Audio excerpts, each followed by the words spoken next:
What separates a thriving, low-stress, high-profit practice from one that's just average? Well, I've worked with hundreds of dental practice owners, and I've also lived it myself, and I can tell you this. The top-performing practices do these three things consistently. They are not flashy, they're not complicated, but they're powerful. So if you're ready to have a high-performance practice, stay tuned because I'm going to show you exactly how easy it is. For those who don't know me, my name is Dr. Paul Etchison. I'm the author of 2 books on dental practice management.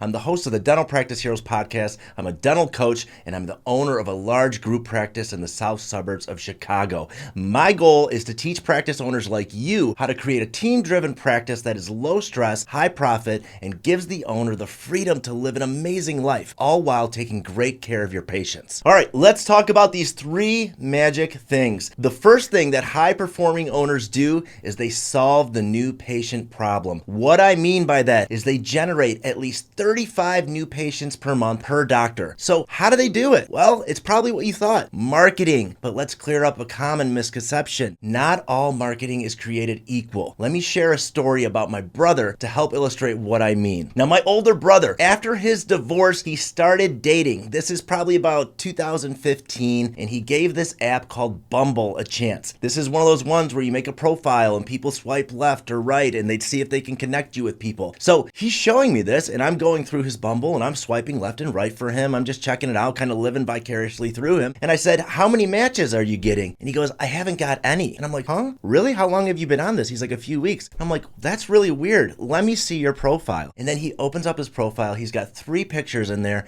and I thought it was a joke. I thought he was kidding. I was like, these are the 3 worst pictures ever. I'm like, 1, you look like a scumbag. You look filthy. You're not put together. You don't look well groomed. Your hair is like hanging in front of your face in this one. 2, you're not even wearing sleeves in this other picture. And 3, you look pissed off in all 3 of these pictures. So let's talk about this. Just because you're marketing doesn't mean you are marketable. So my brother is on the app. He's marketing, but there's nothing marketable about him. He's not portraying himself in a positive light. So I want you to do this. Look at your practice. Look at your website. Look at the videos on your website. Maybe the pictures. How are the finishes at your practice? Are they up to date? What does your practice look like? If you were a prospective new patient and you landed on your webpage, would that be a practice that you would want to go to? And what I see so often is that doctors are pumping all this money into marketing, and then you look at their website and you're like, your practice is hideous, your website looks hideous, and there's nothing on here that says, hey, prospective new patient, this is a reason you should come here. So you've got to figure out how to make yourself marketable. Then you got to put yourself out there with a good website, quality photos, quality layout, quality videos on there, and have something marketable about your practice. One of the things that we did at my practice is we were open early, we were open late, we would see same day emergencies, we had high tech, we were high quality,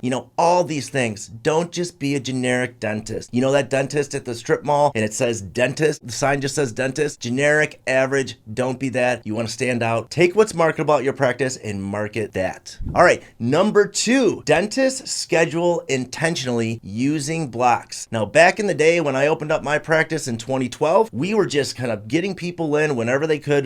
We put them here on the schedule. It doesn't matter. There was no rhyme or reason. Do they fit on the schedule? Put them there. And this is what we would have. We'd have some days where we ran like crazy. We'd be adding same day dentistry. We'd add a crown. We'd do an Invisalign start. We'd have this huge high production day. And then the next morning, we'd have half the day off because we'd have all these openings in our schedule. So one day I sat down and I said, hey, wouldn't it be nice if instead of having one big day and one small day is if we just had about even days and they were all chill. We never got stressed out because we were overbooked. We never got behind because we made sure we stuck to our schedule, but they were all consistent days. And we can do this. And that's what high performing dentists are doing. They're setting up their schedule intentionally using blocks. They might be saying, hey, we're going to do 2 crowns each day. We're going to do this amount of filling procedures each day. And then when they fill their blocks and they know they're at their production goal, they don't add any same day dentistry because there's no sense in doing it today if you've got openings tomorrow. So that way you get consistent days that are intentionally scheduled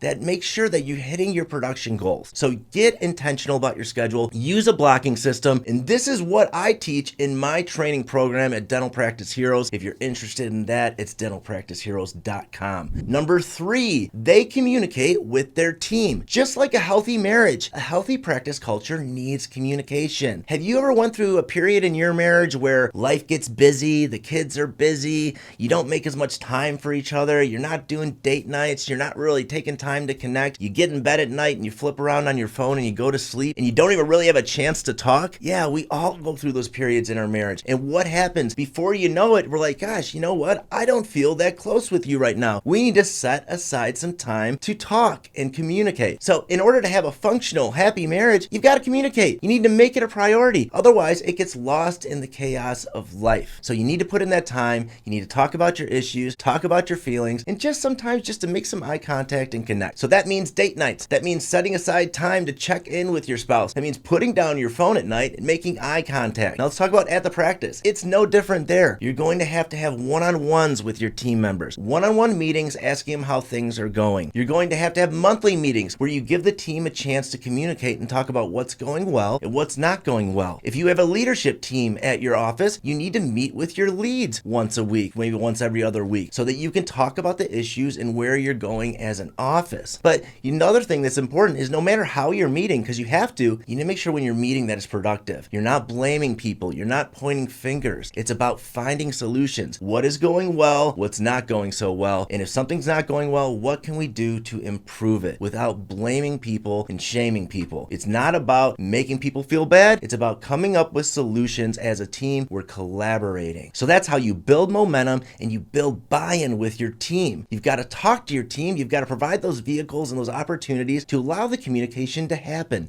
So schedule the meetings and make them a priority. So to sum it up, in order to have a high-performing practice, you don't need to reinvent the wheel. You just have to get consistent about those three things. One, you've got to figure out how to see 35 plus new patients per month per doctor. This is something I teach you how to do in the Dental Practice Heroes training. We show you every way, internal marketing, external marketing, patient experience. We show you exactly how to do it. And number two, you've got to get intentional about your schedule. You've got to use blocks. You've got to set aside time for high production procedures, set aside time for low production procedures, and make sure that your days are consistently productive. This is also something we teach you how to do at Dental Practice Heroes. And lastly, you've got to communicate regularly with your team. You don't blame, you don't point fingers, you collaborate constructively. So if you want to learn how to run an amazing practice that allows you to take off 12 plus weeks off per year, to cut your clinical days down to 3 or less days per week, check out dentalpracticeheroes.com and learn how to live an amazing life as a dental practice owner with an insane amount of freedom that comes from running a high performance, high profit practice, and all the while taking great care of your patients. If you like this video, please subscribe to the channel and check out the Dental Practice Heroes podcast for weekly episodes to make you a better owner. Thank you so much for watching, and we'll talk to you next time.